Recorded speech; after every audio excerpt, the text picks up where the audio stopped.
Welcome everyone. আজ আমরা দেখব sessions of the Indian national Congress. এর আগে আমরা ইন্ডিয়ান ন্যাশনাল কংগ্রেসে যে কী করে তৈরি হয়েছিল, কে ছিল প্রেসিডেন্ট, ইন্ডিয়ান ন্যাশনাল কংগ্রেস কী জন্য তৈরি হয়েছিল, ব্রিটিশার্স কেন চেয়েছিল আর ইন্ডিয়ান লিডার্স কেন সাপোর্ট করেছিল এটাকে, তা নিয়ে দেখেছিলাম। আজকে দেখবো ইন্ডিয়ান ন্যাশনাল কংগ্রেসের কোন কোন সেশন কোথায় কোথায় হয়েছিল, কে প্রেসিডেন্ট ছিল আর কোন কোন ইম্পর্টেন্ট ডিসিশন নেওয়া হয়েছিল ওইগুলোতে। তো এগুলো টেবিল ফরম্যাটে লেখা আছে। তো প্রথমে আমরা ইংলিশে দেখবো, তারপরে আমরা বাংলায় দেখে নেবো। তো যদি তোমরা ডাইরেক্ট বাংলায় দেখতে চাও তাহলে স্ক্রিনে তোমরা টাইম স্ট্যাম্প দেখতে পাচ্ছ আশা করি। আর তোমরা যদি চাও তাহলে ডেসক্রিপশনেও তোমরা টাইম স্ট্যাম্প দেখতে পারবে। এটাতে তোমরা ডাইরেক্টলি তোমার বাংলায় যে পার্টটা আছে, বাংলায় এক্সপ্লেন করেছি, ওই জায়গাটা ডাইরেক্টলি পৌঁছে যাবে। তো এবার স্টার্ট করা হোক আজকের ক্লাসটা। So first of all, we have to make 4 rows. The first two will be year, followed by place, third president, and at last we will write important points about the particular session. So as we all know that the session of the Congress started in the year 1885. First session was held in Bombay, and the president was W.C. Banerjee. So 72 members only attended this session, and the chief secretary was A.O. Hume. A.O. Hume was also the founder of the Congress. The next session was held in the year 1886. The session was held in Calcutta. President was Dadabhai Naoroji, and he became the president 3 times: 1886, 93, and 1906. He was also a member of the Indian National Association. Indian National Association, as you all know, is the predecessor of Indian National Congress, and the president of Indian National Association was Surendranath Banerjee and Anand Mohan Bose. So Dadabhai Naoroji was also a member of Indian National Association. In the year 1887, the session was held in Madras. Badruddin Tebji was selected, who was the first Muslim president, and it is a very important question that the first Muslim president of the Congress was Badruddin Tebji. 1888, Allahabad, George Euler. So as you can see that the presidents of all different regions and all different belief systems were selected, and Congress wanted to show that they were very much secular and everyone who think for the benefit of India are welcome into the Congress. Then we will move on to the year 1896, in which the session was held in Calcutta, and the president was Rahimullah Muhammad Sayani. In that, the first time Vande Mataram was sang in the Indian National Congress, and they had accepted the drain theory. Drain theory was proposed by Dadabhai Naoroji, in which he told that the Britishers only looted India and used India for their own benefit. Next, we will move on to the year 1899. We will see in Lucknow the president was Ramesh Chandra Datta, and the resolution for permanent fixation of land revenue. As you know, land revenue or the tax system are mainly of 3 types. First one was permanent, second one was Yotwari, the third one was Mahalwari. Permanent system, the Samhitas collected tax from the farmers, gave it to the Britishers. In the Yotwari system, the individual farmers had to give tax to the Britishers. And in the Mahalwari system, the whole of the village was considered as a Mahal, and the head of the village had to collect the tax and give it to the Britishers. All these 3 systems, many kind of torture and mental pressure are given on the farmers. To resolve this problem, the session was held in Lucknow, and the head was Ramesh Chandra Dutt. In 1901, the session was held in Dinshaw-e-Vacha, and this is the first time that Gandhiji came to the Congress session. In 1905, Varanasi session, the president was Gopal Krishna Gokhale, and this was the same year in which the Bengal got divided. The Bengal division occurred. The Swadeshi resolution was passed. It was told that they will only use the Indian clothes and will boycott the British goods. So the Swadeshi movement that we see today, that we have to ban the goods of China and everywhere, and we will use only Indian goods. It was started long back in the year 1905 in Bengal, and when Swadeshi Bengal was divided, it was repealed in the year 1911 because of the pressure created by the Swadeshi movement. As you can see, Swadeshi supported and Bengal was divided. To show their support to Bengal, the next session was held in Calcutta in the year 1906, in which the president was Dadabhai Naoroji, and Swaraj term was used for the first time in Congress. The next year in 1907, the session was held in Surat, and the president was Raj Bihari Ghosh. As you know, Congress was divided into 2 parts. One was moderate and the other one was revolutionary. Moderate leaders wanted Raj Bihari Ghosh, who was a moderate, to be the president, and revolutionary leaders wanted Lala Lajpat Rai, who was supported by Bal Gangadhar Tilak and Rishi Aurobindo Ghosh, to become the president. When Lala Lajpat Rai was not selected as the president, there were many problems and arguments in the Congress session, and finally the Congress was divided. In 1911, at the Calcutta session, the president was Vishnu Narayan Dhar, and the first time Jana Gana Mana was sang at the session. In 1916, the session was in Lucknow. All the different sections came together. The Congress, which was divided into moderate and revolutionaries, came together. And even Congress and Muslim League came together. The major credit for this goes to Annie Besant for bringing them together. And in that, the famous line was said by Bal Gangadhar Tilak that Swaraj is my birthright and I shall have it. The president at this session was Ambika Chand Majumdar. Now we'll move on to the next year, 1917, in which the session was held in Calcutta. So the president at Calcutta was Annie Besant, and she was the first female president of India. If we talk about the female president of India, it's Annie Besant. And if we talk about the first Indian female president of India, it will be Sarojini Naidu. Next year, we will see in the 1918 session was held in Delhi. Madan Mohan Malviya was elected as a president. In this, the Congress split again. Now, the Congress split means the split between the Muslim League and the Congress. Resolution for the equal rights of the voting right of women and men were passed by Annie Besant. The year 1920, in the Nagpur session, we see Vijayaraghavacharya, in which the non-cooperation movement by Gandhiji was passed. Resolution for non-cooperation movement resolution was passed. 1934 is the year in which Gandhiji was elected as the president. It is the first time and the only time in which Gandhiji was elected to be the president of the Indian National Congress. You can remember this name very easily, that the village, had celebrations when Gandhiji became the president, so bell began to ring, so bell Gaon. The next year we will see 1925, the session was held in Kanpur and the president was Sarojini Naidu. As you can see, she was the first female president of the Indian National Congress. Next we will see on the year 1929, Lahore session. In this, Jawaharlal Nehru was the president and Congress declared that its only aim was Purna Swaraj, and AITUC got separated from the Congress. AITUC, as you all know, is All India Trade Union Congress, which was a labor union of the Congress, which got separated from the main Congress wing. And Swaraj was declaration. The Purna Swaraj declaration was prepared by Gandhiji, and it was told by Jawaharlal Nehru. In the year 1931, in Karachi session, which was held by Vallabhbhai Patel, there was the resolution on the fundamental rights. In the year 1924, which was the 39th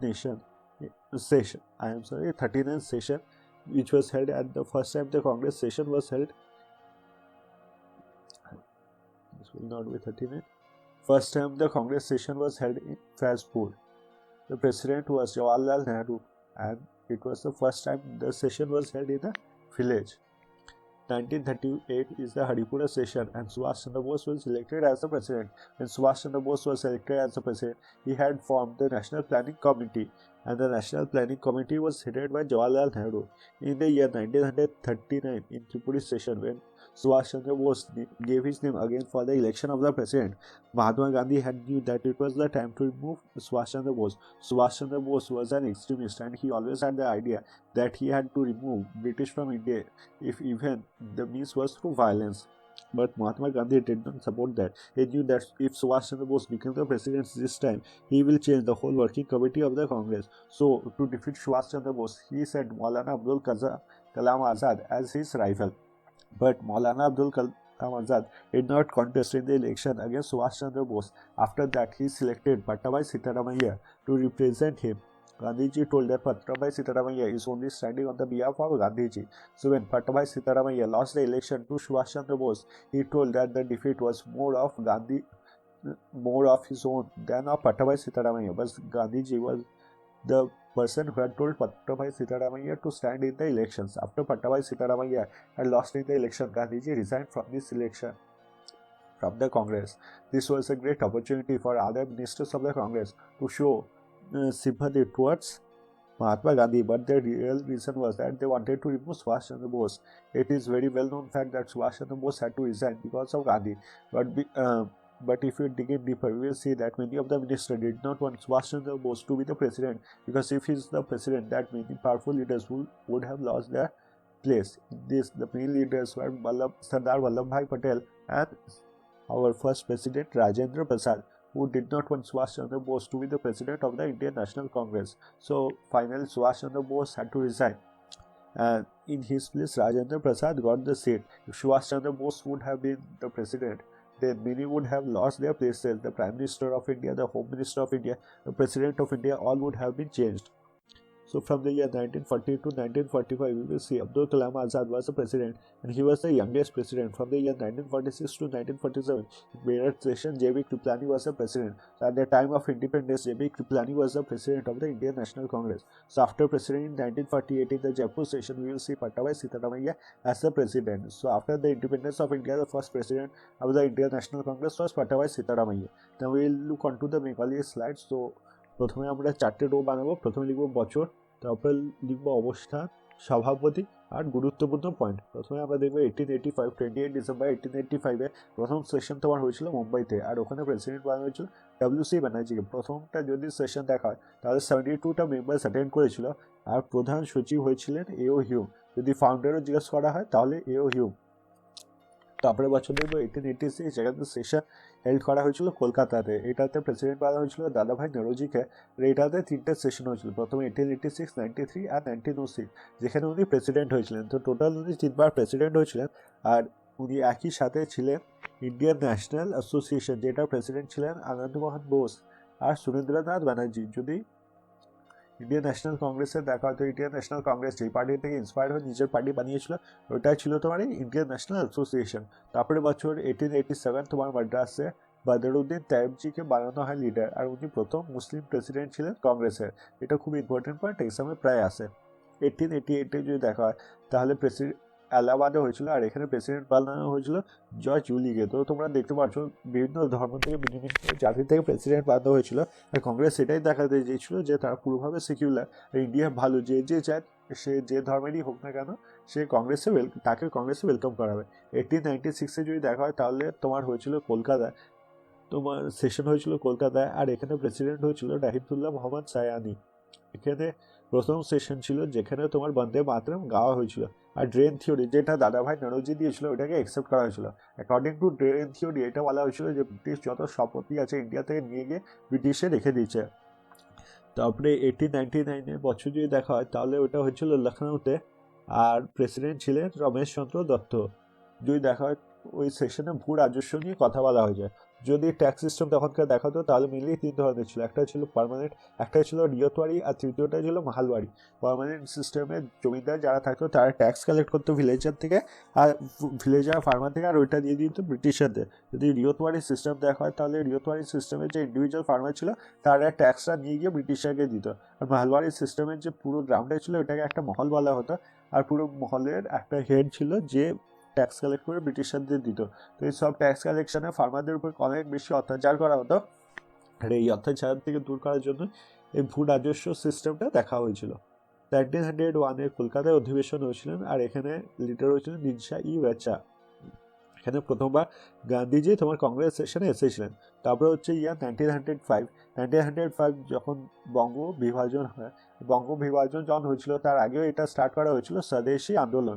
স্বদেশী আন্দোলনে British যে জামা কাপড় আছে ওগুলোকে boycott করে দেওয়া হয়েছিল, আর বলা হয়েছিল তারা ব্রিটিশ কোনো জিনিসই ইউজ করবে না। সেই ভয় ব্রিটিশরা পরের দিকে 1911-এ বেঙ্গলকে আবার এক করে দেয়, আর বেঙ্গল ডিভিশন সরিয়ে দেওয়া হয়। এখন আমরা যেটা দেখতে পাচ্ছি brand China, use made in India, এগুলো যে এখন স্টার্ট করা হয়েছে এগুলো অনেক আগে 1905-এ বেঙ্গলে চলতো, আর এখন ইন্ডিয়াতে ওটা স্টার্ট হয়েছে। তো এখানে দেখতে পাচ্ছ বঙ্গ বিভাজন হয়েছিল। এটা যে সেশন হয়েছিল 1905-এর কংগ্রেসে, এটা বারাণসীতে হয়েছিল। এটার হেড ছিল গোপাল কৃষ্ণ গোখলে। তারপরে দেখবো 1906-এ কলকাতাতে অধিবেশন করা হয়েছিল। কলকাতাতে অধিবেশন করার কারণে 1905-এ তোমরা যেমন দেখেছো বেঙ্গলের ডিভিশন হয়ে গেছিলো।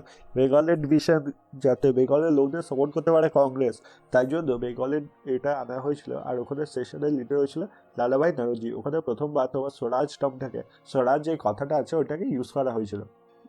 তারপরে দেখবো আমরা 1907 সুরাতে, এখানে তোমার প্রেসিডেন্ট সিলেক্ট করা হয়েছিল রাসবিহারী ঘোষকে।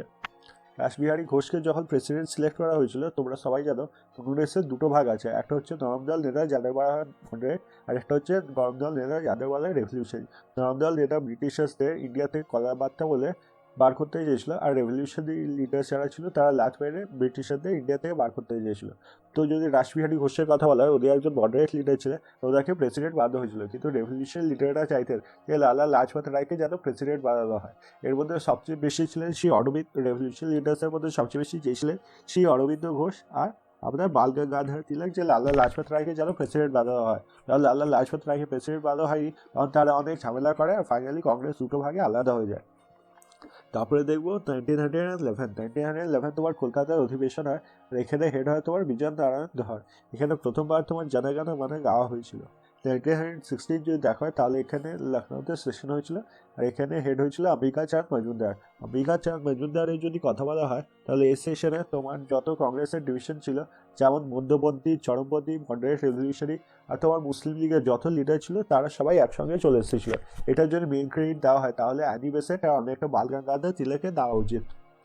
এই জায়গাটায় বাল গঙ্গাধর তিলক নিজে ফেমাস লাইন বলেছিলেন, স্বরাজ আমার জন্মগত অধিকার এবং আমি তা পাবো। তারপরে হয়েছিল সেশন 1917 যেটা কলকাতায় হয়েছিল, ওইটা সেশনে অ্যানি বেসেন্ট তোমার প্রেসিডেন্ট হয়েছিলেন। অ্যানি বেসেন্ট তোমার প্রথম মহিলা প্রেসিডেন্ট হয়েছিলেন কংগ্রেসের। তারপরে দেখবো ইয়ার 1918 তোমার দিল্লিতে হয়েছিল, আর এখানে তোমার মদন মোহন মালভিয়া ছিলেন প্রেসিডেন্ট। এখানে তোমার কংগ্রেস আবার বিভাগ হয়েছিল, এখানে যে ডিভিশন হয়েছিল এটা তোমার কংগ্রেস আর মুসলিম লীগের ডিভিশন হয়েছিল। আর এখানে তোমার অ্যানি বেসেন্ট ভোটের জন্য লোকের আর মহিলাদের সমান অধিকারের জন্য রেজলিউশন পাস করেছিলেন। ইয়ার হয়েছিল 1920 আর সেশন নাগপুরে। এখানে প্রেসিডেন্ট হয়েছিল সি বিজয়াচার্য, আর এখানে গান্ধীজি অসহযোগ আন্দোলনের যে রেজলিউশন ছিল সেটাকে পাস করিয়েছিলেন। 1924 যদি দেখা হয় 39 কংগ্রেসের সেশন, এখানে বেলগাঁওতে প্রথমবার এম.কে. গান্ধী, মোহনদাস করমচাঁদ গান্ধী প্রথমবার আর একমাত্রবার প্রেসিডেন্ট হয়েছিলেন। এই নামটা খুব ইজিলি মনে রাখতে পারো, বেলগাঁও, কারণ যেই গ্রামে উনি প্রেসিডেন্ট হয়েছিলেন, প্রথমবার প্রেসিডেন্ট হয়েছিলেন, তাই জন্য খুশির চোটে পুরো গ্রামে বেল বাজতে লেগেছিল, তাই জন্য নাম হয়েছিল বেলগাঁও। তারপরে বছর দেখবো 1925 হচ্ছে কানপুরে, ওখানে লিডার হয়েছিল সরোজিনী নাইডু। যদি ইন্ডিয়ার প্রথম ফিমেল প্রেসিডেন্ট দেখা হয় তাহলে অ্যানি বেসেন্ট, আর যদি প্রথম মহিলা প্রেসিডেন্ট দেখা হয়, ইন্ডিয়ান মহিলা প্রেসিডেন্ট, উনি হচ্ছেন সরোজিনী নাইডু। মহিলা প্রেসিডেন্ট অ্যানি বেসেন্ট, প্রথম ইন্ডিয়ান মহিলা প্রেসিডেন্ট হচ্ছে সরোজিনী নাইডু। তারপরে সেশন হচ্ছে ইয়ার 1929, ওটা হয়েছিল লাহোরে। এখানে প্রেসিডেন্ট ছিলেন তোমার জওয়াহরলাল নেহরু।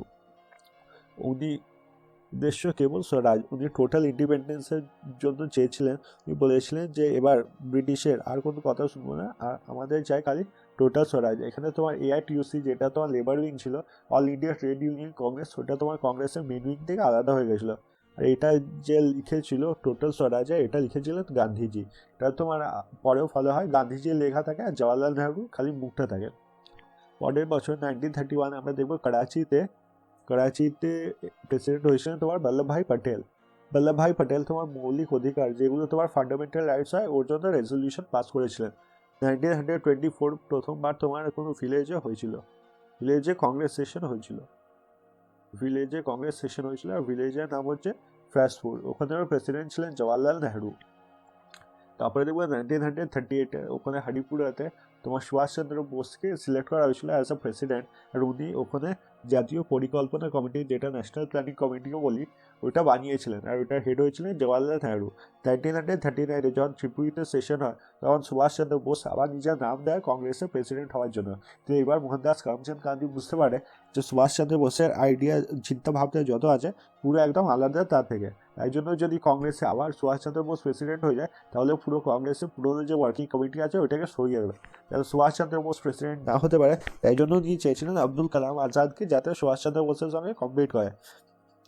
কিন্তু মৌলানা আব্দুল কালাম আজাদ নিজের নাম ইলেকশন থেকে সরিয়ে দেওয়ার পর তিনি নিজের ক্যান্ডিডেট পাট্টাভাই সীতারামাইয়াকে দাঁড় করায়। পাট্টাভাই সীতারামাইয়া উনি কংগ্রেস বলে রাখে যে পাট্টাভাই সীতারামাইয়া শুধু নাম কষ্টে দাঁড়াচ্ছে, মেনলি যদি পাট্টাভাই সীতারামাইয়াকে ইলেক্ট করা হয় তার মানে গান্ধীজিকে ইলেক্ট করা হচ্ছে। তো এসব বলার পরেও সুভাষচন্দ্র বোস ইলেকশনে জিতে যায়। যখন পাট্টাভাই সীতারামাইয়া হেরে যায় তখন গান্ধীজি বুঝতে পারে যে কংগ্রেসের উপরে তার কোনো কন্ট্রোল থাকছে না। তাই জন্য গান্ধীজি বলে যে পাট্টাভাই সীতারামাইয়ার যে এই হারটা হয়েছে তার থেকে বেশি বড় হার গান্ধীজি নিজের হয়েছে। এই জন্য গান্ধীজি কংগ্রেস থেকে রিসাইন করতে যায়। গান্ধীজি যখন বললেন যে উনি কংগ্রেস থেকে সরে যেতে চান, তখন অন্য যত মিনিস্টার্স আছে, কারাপ্ট মিনিস্টার আছে, তারাও একটা চান্স পেয়ে গেল যে তারা দেখাতে পারলো গান্ধীজির দুঃখে তারা সামিল আছে, তাই জন্য তারা রিসাইন করছে। কিন্তু তাদের মেন কারণ দিয়েছিল যে তারা সুভাষচন্দ্র বোসকে প্রেসিডেন্ট থেকে সরাতে চেয়েছিল। এদের মধ্যে প্রমিনেন্ট লিডার ছিল সর্দার বল্লভভাই পটেল আর তোমার রাজেন্দ্র প্রসাদ। আর দুজন প্রমিনেন্ট লিডার ছিল যারা সুভাষচন্দ্র বোসকে সরাতে চেয়েছিল। আর সুভাষচন্দ্র বোস থাকলে তারা কেউই প্রমিনেন্ট লিডার হতে পারতেন না।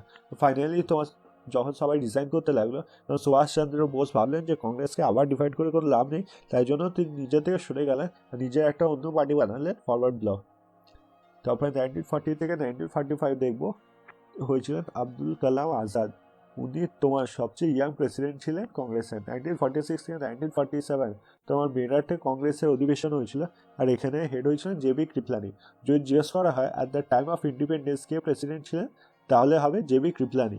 ইন্ডিপেন্ডেন্সের পর 1948-এ যখন জয়পুরের সেশন হয়েছিল, ওখানে প্রেসিডেন্ট হয়েছিলেন পট্টাভাই সিদ্ধারামাইয়া। পট্টাভাই সিদ্ধারামাইয়া তোমাদের আশা করি মনেই আছে, উনি তোমার সুভাষচন্দ্র বোসের বিরুদ্ধে দাঁড়িয়েছিলেন এই গান্ধীজির সাপোর্ট নিয়ে, কিন্তু হেরে গেছিলেন। পরের দিকে যখন ইন্ডিপেন্ডেন্স পেয়ে যায় 1948-এ, তখন ওনাকে প্রেসিডেন্ট হিসাবে ইলেক্ট করা হয় ইন্ডিয়ান ন্যাশনাল কংগ্রেসে। আজকের ভিডিওটা এতটাই। যদি তোমাদের ভালো লেগে থাকে তো কাইন্ডলি লাইক করো। যারা চ্যানেলে সাবস্ক্রাইব করেছো তাদেরকে ধন্যবাদ, আর যারা চ্যানেল সাবস্ক্রাইব করেনি তাদেরকে রিকোয়েস্ট করবো এই কাইন্ডলি চ্যানেলটা সাবস্ক্রাইব করে দিই, এতে আমি অনেক সাপোর্ট পাই। যদি তুমি ইন্ডিয়ান হিস্ট্রি আরও চ্যাপ্টার দেখতে চাও তো কাইন্ডলি এখানে ক্লিক করা, আর যদি কংগ্রেস নিয়ে যদি প্রথম চ্যাপ্টারটা দেখতে চাও এখানে ক্লিক করো। থ্যাংক ইউ সো মাচ এই ভিডিওটা দেখার জন্য। দেখা হবে পরের ভিডিওতে।